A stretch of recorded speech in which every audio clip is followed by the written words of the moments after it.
You were terminated, Sean. Bradley's voice sliced through the hum of the trading floor at 9:47 p.m. on a Wednesday night, 36 hours before the biggest SEC audit in our company's history.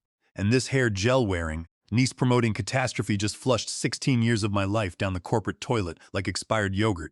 I am Sean Preston, 51 years old, ex-Army intelligence turned lead data architect at Apex Financial Group. That title sounds impressive until you realize it means I am the guy who keeps $14 billion in client assets from vanishing into the digital void while executives take credit for my oxygen. I have been holding this place together for 16 years through 2 financial crises, 1 ransomware attack, and more incompetent senior vice presidents than I have got gray hairs.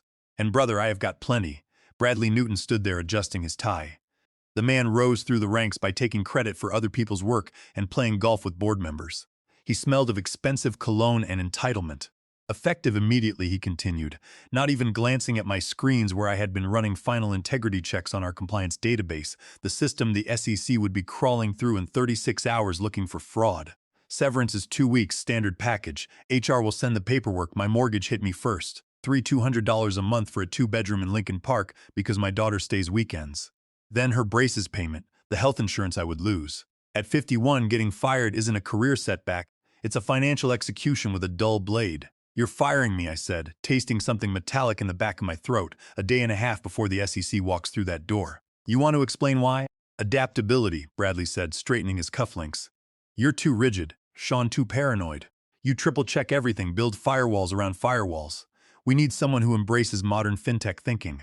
My niece Brooke believes your security protocols are suffocating innovation.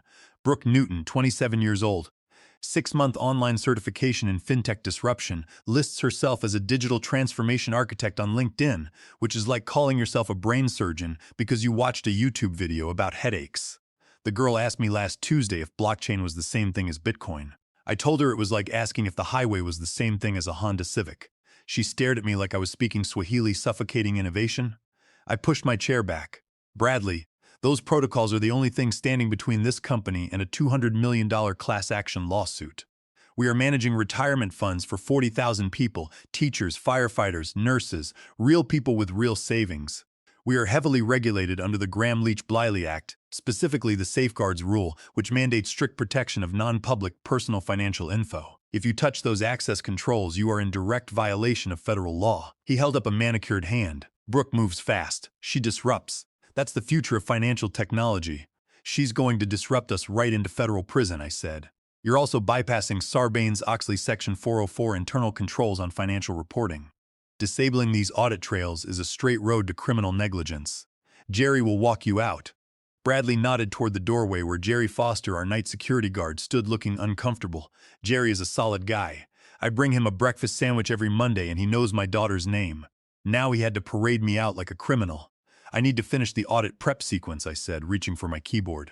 3 monitors showed the guts of our compliance infrastructure, encrypted transaction logs, client verification matrices, regulatory checksum protocols. Green text on black screens. The language I have spoken fluently for 3 decades. One wrong command in this system, and you don't just lose data, you lose people's life savings. Step away from the terminal, Bradley snapped, his corporate mask cracking just enough to show the coward underneath. Brooke starts at 7 a.m. She'll handle the audit prep. She's already redesigned the compliance dashboard. The absurdity landed on me like a piano falling from a 10th floor window. Brooke redesigning compliance systems. The same Brooke who thought a firewall was something you built around a campsite. She completed an accelerated certification, Bradley said, reading my expression. She's agile certified and blockchain literate.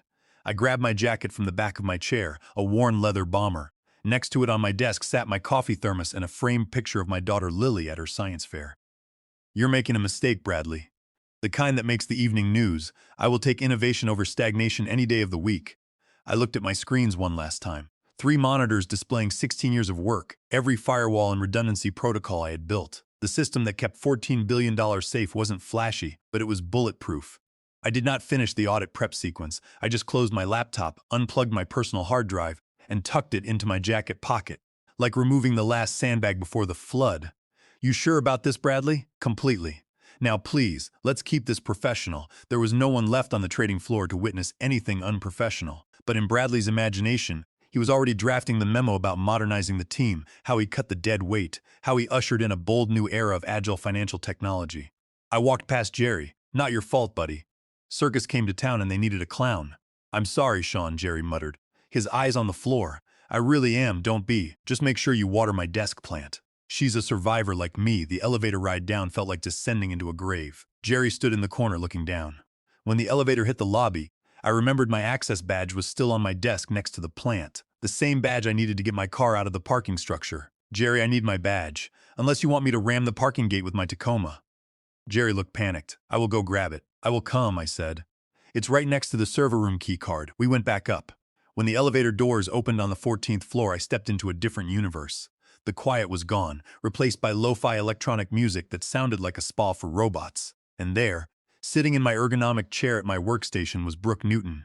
She had wireless earbuds in and had shoved my monitors aside to make room for her rose gold laptop covered in stickers. Disrupt or die, move fast, fix later. What stopped my heart wasn't the stickers. It was the main compliance terminal. My secure audit interface was gone, replaced by some third-party dashboard I had never authorized. Bright colors, rounded corners, the kind of thing that wins design awards while leaking social security numbers. And in the bottom right corner, a pulsing amber warning I had never seen outside of my worst nightmares. Encryption layer manual bypass active. Oh my God, Sean, Brooke said, spinning around. Uncle Bradley said you were leaving. That's such a bummer, but honestly, this is going to be so much better. I already streamlined like everything. I stared at that amber warning like a paramedic watching someone's heart flatline. Brooke, I said, my voice the kind of calm that comes right before a Category 5 hurricane. What did you do to the encryption protocols? She actually laughed. A light, breezy laugh like I had asked about her weekend plans. Oh, those were causing crazy lag on the dashboard. Every time I tried to pull up client data, it made me go through like 3 different verification steps. Super annoying. So I turned off the authentication layers. Look how fast everything loads now. It's like night and day. My blood pressure hit numbers that would concern a cardiologist. She had disabled the AES 256 encryption layer, the mathematical fortress keeping every client's social security number and investment portfolio safe. It was like removing the vault door from a bank because it took too long to open.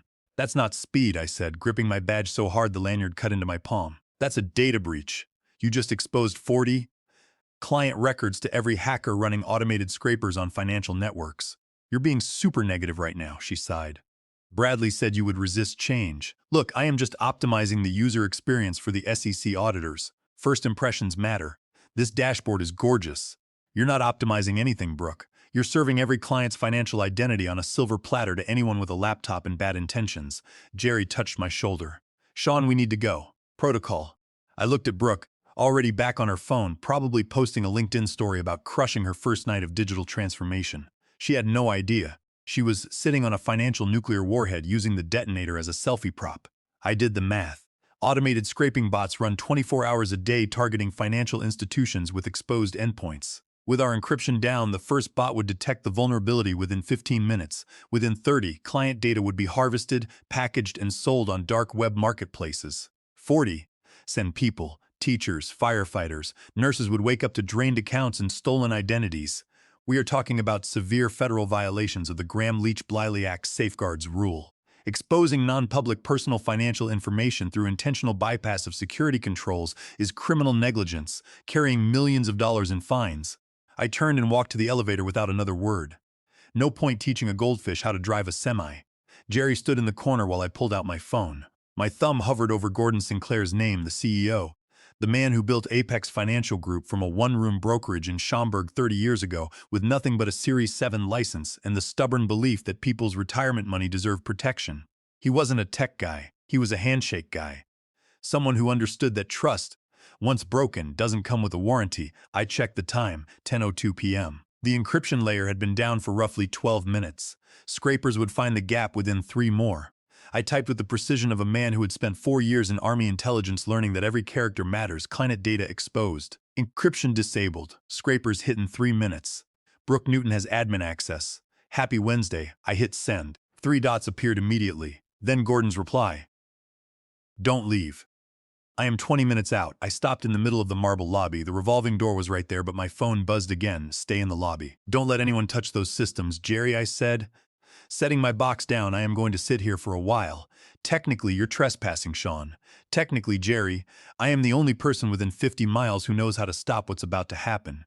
And in about 15 minutes, Bradley is going to learn why paranoid isn't the insult he thinks it is. I sat down, pulled my thermos from the box, and poured myself a cup of cold coffee.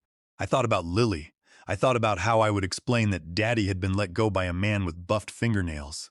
I took another sip of cold coffee and pushed the feeling down. Right now, I had work to do. Once the CEO arrived, it started the way all disasters start, with something small that everyone ignores. The lobby's digital ticker, the one displaying real-time market feeds and Apex Financial Group's portfolio performance metrics, stuttered. Numbers froze mid-scroll. Brenda, the night receptionist, frowned at her screen. That's odd. My email just locked up. I knew exactly why. Our Exchange server shared authentication clusters with the compliance database, a cost-cutting integration I had argued against for 2 years. Bradley called my objection obstructionist thinking. Well, Bradley, I hope you remember how to send a fax at 10:11 p.m. The phone started dying, not ringing, gargling. The switchboard lit up with incoming calls that produced nothing but digital static and fragmented voices. Brenda grabbed a line. Apex Financial, hello? Sir, I can't. There is just all I hear is static. She looked at Jerry with wide eyes. Every line is dead. Bandwidth collapse, I said quietly. When the core database chokes, it strangles every connected system like a python squeezing a rabbit. Voice packets are the first casualty when the digital ship hits an iceberg. Then came the sound I had been waiting for, footsteps hammering down the stairwell. Someone was sprinting down 12 floors because the elevators had slowed to a crawl, starved of the processing power they needed to coordinate. The stairwell door burst open and Yolanda Torres stumbled out, our senior compliance analyst, brilliant woman, mother of twins, currently looking like she had witnessed the financial apocalypse, which technically she had. Jerry, Yolanda's voice echoed through the lobby. Is Sean still here? Please God, tell me Sean is still here. Jerry pointed at me on the couch. Yolanda ran over, sweating through her blazer, breathing like she had just finished the Chicago Marathon in heels. Scene, it's gone, everything. The entire compliance database is corrupted. Brooke hit something and every screen turned red. The backup verification keys are rejecting, transaction logs are looping, client records are returning null values. It's like the system is devouring itself from the inside. Sounds like an encryption cascade failure, I said, examining my fingernails like we were discussing the weather forecast. Did someone perhaps disable the security layers to make a pretty dashboard load faster? Yolanda's face went the color of old paper. She said the authentication steps were creating unnecessary friction in the workflow experience. Imagine that. Security is friction, Sean. She had quoted Bradley to me. I had told her then that gravity is friction too, but it's the only thing keeping us from floating off into space. Now Apex Financial was floating into the vacuum of a massive compliance disaster. You have to come up, Sean, please. Bradley is screaming at the junior engineers, threatening to fire everyone on the shift. Brooke locked herself in the break room crying, saying she was just trying to optimize the UI. The Singapore office is calling every 2 minutes asking why their portfolio feeds went dark, and the Tokyo office is about to open. If they can't verify their account compliance, they will freeze our trading desks. If we are still down when Asian markets open, you lose roughly $800,000 per hour in trading operations, I calculated for her, plus SEC fines for the data exposure, plus class action liability from 40,000 clients, plus criminal negligence referrals. Rough quarter for Bradley's performance bonus, please, Sean. I will do anything. I can't help you, Yolanda. I was terminated for being too rigid. I am officially a security risk now. Jerry, am I authorized to access company systems? Jerry shook his head like it was spring-loaded. Strict orders. Immediate removal from premises. There you go, I shrugged. My hands are tied. And my severance package definitely didn't include emergency technical support for self-inflicted disasters. That's when the revolving door spun with purpose, letting in a blast of November Chicago wind and the unmistakable presence of Gordon Sinclair, a man who had built an empire by shaking hands firmly and never breaking a promise. Gordon didn't look like the billionaire CEO from the Bloomberg profile. His overcoat was unbuttoned, his gray hair windblown, and he was gripping his phone like it contained evidence of a crime, which in a way it did. He walked past Brenda, past Yolanda gasping for air, past Jerry standing at attention, and came straight to me with the focused determination of a man who had spent 30 years understanding that when the foundation cracks, you find the engineer who poured the concrete. You knew this would happen, he said, voice like sandpaper on steel. I predicted it, I corrected, standing up from the leather couch. There is a difference between prophecy and 16 years of reading system logs that everyone else treats like spam. How bad catastrophic? Brooke just opened every vault in the building and hung a neon sign outside that says free money. Help yourself. Gordon closed his eyes for 3 full seconds. When he opened them, he looked every one of his 61 years. Can you fix it? I picked up my banker's box, balancing it against my hip. That depends, Gordon. Are we fixing the database or are we fixing the management infection that corrupted it? Infection? The infection named Bradley Newton, the virus called nepotism hiring, the security breach called moving fast and disrupting things when the things you're disrupting are people's retirement savings. The lobby went quiet except for the distant gargling of dying phone lines and the hum of emergency lighting that had kicked in when main systems started failing. Even Brenda had stopped reaching for phones that only screamed static. "Walk with me," Gordon said. The executive elevator was a different world. Gordon leaned against the wall, watching floor numbers climb like he was counting down to something irreversible. "Bradley told me you were burned out," he said as we passed the 6th floor. "Said you were hostile to innovation. Called you a legacy liability who was holding the team hostage with outdated thinking. Bradley thinks innovation means giving admin access to someone who can't tell the difference between a firewall and a Firefox browser." I pulled out my worn notebook, coffee-stained, held together with a rubber band filled with warnings. "I am not burned out, Gordon. I am the only person in this building who reads the documentation. Every page of it, every update, every patch note. Because when you're guarding $14 billion of other people's money, being boring is a feature, not a bug." The elevator opened onto the executive floor where controlled chaos had replaced the usual after-hours calm. People were running down hallways with laptops. Through the glass walls of the IT operations center, I could see screens displaying nothing but error messages in red text, so angry it practically glowed. Gordon led me to his office. He shut the door. "What do you know that they don't? Everything that actually matters." I dropped my notebook onto his desk, the sound of competence hitting expensive wood. "What is this?" "Compliance Infrastructure Risk Assessment, full disaster scenarios with step-by-step mitigation strategies. I tried to present this to Bradley a month ago. He said his time was better spent on brainstorming AI-powered client touchpoints." Gordon opened the notebook, scanning pages of my neat, precise handwriting. "Page 8, I said. "Section, Catastrophic Failure via Unauthorized Access." He read for 20 seconds, then looked at me like I had predicted the future. "This is exactly what happened, word for word. Giving administrative access to Brooke resulted in her disabling the security locks. Bradley Newton breached his fiduciary duty to this firm under Delaware corporate law by appointing an unqualified relative and ordering her to bypass compliance controls. Under the Delaware Business Judgment Rule, directors and officers must act in good faith and with due care. Appointing a novice to manage a $14 billion database and allowing her to dismantle safety protocols is a clear breach of these fiduciary duties. This exposes the firm and him personally to derivative shareholder lawsuits for the dissipation of corporate assets, and the board has a legal obligation to remove him to protect the shareholders." He set the notebook down. "The system is completely dark, Sean. Compliance databases are returning garbage. Client portfolio feeds are dead to Singapore, London, and Frankfurt. We've got $14 billion in assets that need real-time monitoring, and right now we can't verify a single account balance." "The SEC arrives in 32 hours. I know," I said, pouring a cup of coffee. "I designed those monitoring systems. Under the Sarbanes-Oxley Act Section 404, we are required to maintain internal controls over financial reporting. Bypassing these encryption layers and destroying the audit trails constitutes a major regulatory failure, exposing the firm to criminal negligence. Under Section 802 of Sarbanes-Oxley, altering or destroying compliance records carries severe criminal penalties, including up to 20 years in prison for executives who authorize it. Furthermore, the Gramm-Leach-Bliley Act Safeguards Rule requires us to perform regular risk assessments and maintain active encryption. Disabling this is a direct violation, exposing the firm to massive federal fines and class action lawsuits. If we try to hide this or present false data to the SEC auditors on Friday, we are committing securities fraud." Gordon walked to his windows, staring at the black expanse of Lake Michigan. "Bradley showed me Brooke's credentials. Called her a fintech innovation specialist. He showed you a website that hands out certifications for $349. Same platform will certify you as a life coach or a crypto advisor. Gordon, you built this company by promising people their money was safe with you. That promise was the product, not the trading algorithms, the promise. You just let Bradley hand the keys to every vault to someone whose primary qualification was being born into the right family." His reflection in the window looked 10 years older. "Fix it, no," I replied. "I'll double your salary." "Absolutely not," I said. "Triple, plus equity, plus a corner office." I laughed. "Gordon, this isn't about money. This is about respect. You let them humiliate me. 16 years of protecting this company, through every server crash and upgrade, and you let a man with buffed fingernails walk me out like a shoplifter. You let him say I was a legacy liability just because I was too rigid to remove locks from a building full of other people's money. I built the walls of this company, and I won't help you rebuild them while the vandals who knocked them down are still on the payroll. What do you want? I want the infection removed. I want Bradley and Brooke gone. Tonight, publicly, before I touch a single line of code.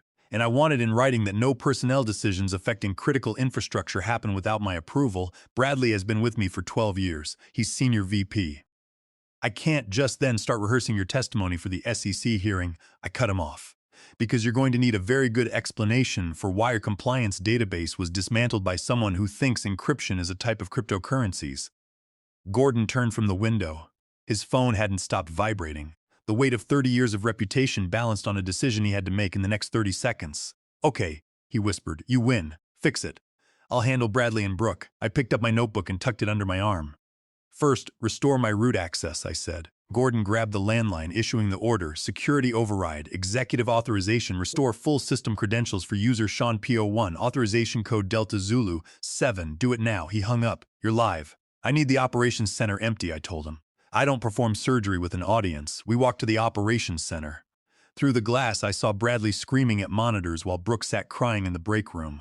Yolanda Torres, Brian Park, and Sofia Diaz stood waiting like survivors of a disaster. Gordon pushed open the doors. The server room was freezing, the processors running hot and trapped in loops of corrupted data. Bradley. Gordon said. Bradley spun. Gordon, thank God. We have been hit by a sophisticated cyber attack. And why is Sean here? He is here because you are an incompetent disaster, Gordon said. This was your niece playing with systems she doesn't understand. You're relieved, both of you. Bradley blustered, but Gordon cut him off. Get out before I call the board, Brooke whimpered. But Uncle Bradley said I was revolutionizing the paradigm. Kid, I said if you touch one more system, I will ensure the SEC and the FBI know exactly what you did. Under GLBA and SOX, you have committed acts carrying significant criminal liability. Now leave. Bradley grabbed Brooke's arm and they stormed out. Her career was over. I turned to my team. Yolanda, get me a direct SSH connection to the master node. Brian, kill all external API connections immediately. We are going dark for exactly 4 minutes to prevent further data harvesting. Sophia, start mirroring transaction logs to our disaster recovery sandbox. Raw dump only, don't try to parse anything yet. Going dark means international feeds go completely offline, Yolanda warned. They are already offline, I said. We are stopping the bleeding. The main screen was a graveyard of red errors. Brooke had forced our compliance architecture into a single-threaded loop, like pushing Lake Michigan through a hose.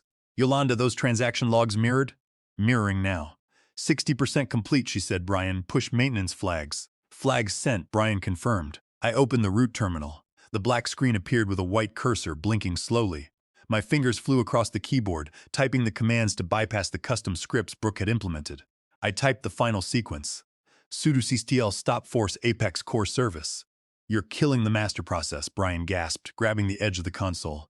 That will wipe the active memory caches and discard the unwritten trade data. It's a defibrillator, I said, hitting enter. Sometimes you have to stop the heart to save the life. Every screen went black. Server fans wound down.